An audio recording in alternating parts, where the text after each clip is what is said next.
Habari ya saizi mabibi na mabwana, karibu tena kwenye chaneli yetu ya Afya Class. Leo tena ni siku nyingine, tumeachilia video nzuri kwa ajili yako. Lakini kabla ya kuendelea kutazama video hii, please bonyeza subscribe button ambayo inapatikana chini ya video hii ili uendelee kupata video na makala za staili hii kila tunapozitoa. Leo ninazungumzia kuhusiana na tatizo ambalo linahusu kutokwa na damu wakati wa haja kubwa. Tatizo hili linasababishwa na nini? Na baada ya kuona tatizo hili, nini unapaswa kufanya? Tazama video hii mpaka mwisho, nimeeleza kila kitu. Tatizo la kutokwa na damu wakati wa haja kubwa linaweza likasababishwa na sababu nyingi za kiafya. Lakini moja ya sababu kubwa ni hizi ambazo nitazitaja kwenye video hii. Sababu ya kwanza kabisa ni ugonjwa wa bawasiri. Ugonjwa huu huhusisha mishipa ya damu kuvimba kwenye sehemu ya haja kubwa. Hapa nazungumzia kwenye maeneo kama rectum pamoja na anus. Na moja ya dalili kubwa ambazo huweza kujitokeza kwa mgonjwa ni kupata hali hii ya kujisaidia kinyesi ambacho kimechanganyika na damu. Lakini sababu nyingine ya pili ni kupata michubuko au majeraha kwenye tundu au sehemu ya haja kubwa. Ziko sababu mbalimbali ambazo zinaweza zikasababisha majeraha au michubuko kwenye eneo hili. Na moja ya sababu kubwa ni hali ya mtu kupata choo kigumu mara kwa mara.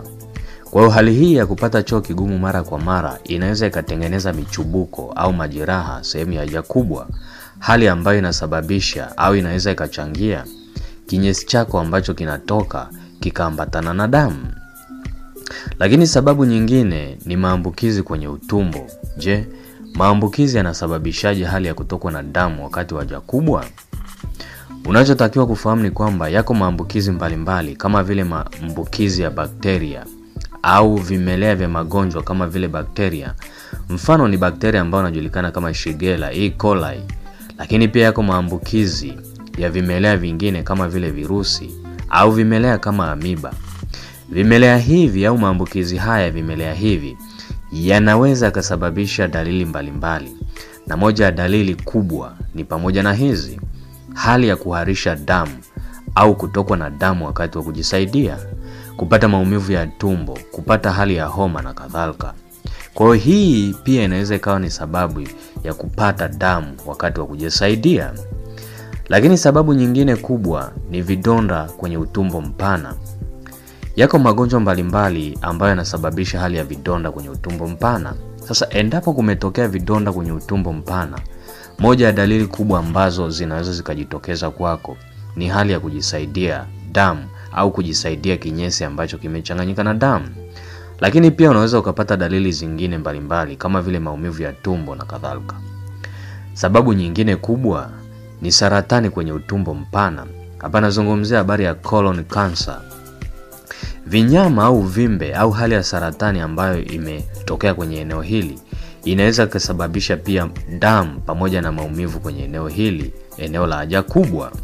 Kwa hiyo hii pia inaweza kusababisha dalili hii ya kujisaidia kinyesi ambacho kimechanganyika na damu. Ziko sababu zingine mbalimbali ambazo huweza kuchangia hali hii. Na miongoni mwa sababu zingine ni pamoja na tatizo la damu kutokuganda kwa sababu ya matumizi ya baadhi ya dawa mbalimbali. Lakini pia iko sababu ya vidonda vya tumbo.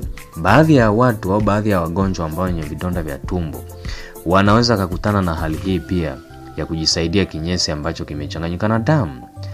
Lakini pia sababu nyingine ni mzio wa vyakula.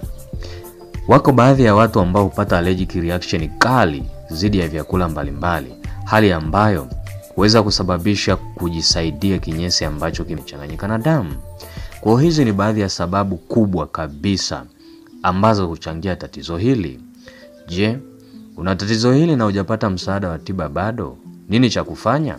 Kwa ushauri zaidi, elimu au tiba, usisite. Tuwasiliane hapa ndani ya Afya Class kupitia kwenye namba ambazo zinapita kwenye screen yako. Nasi tutakusaidia na tatizo lako litaisha kabisa. Asante. Ninakukaribisha tena.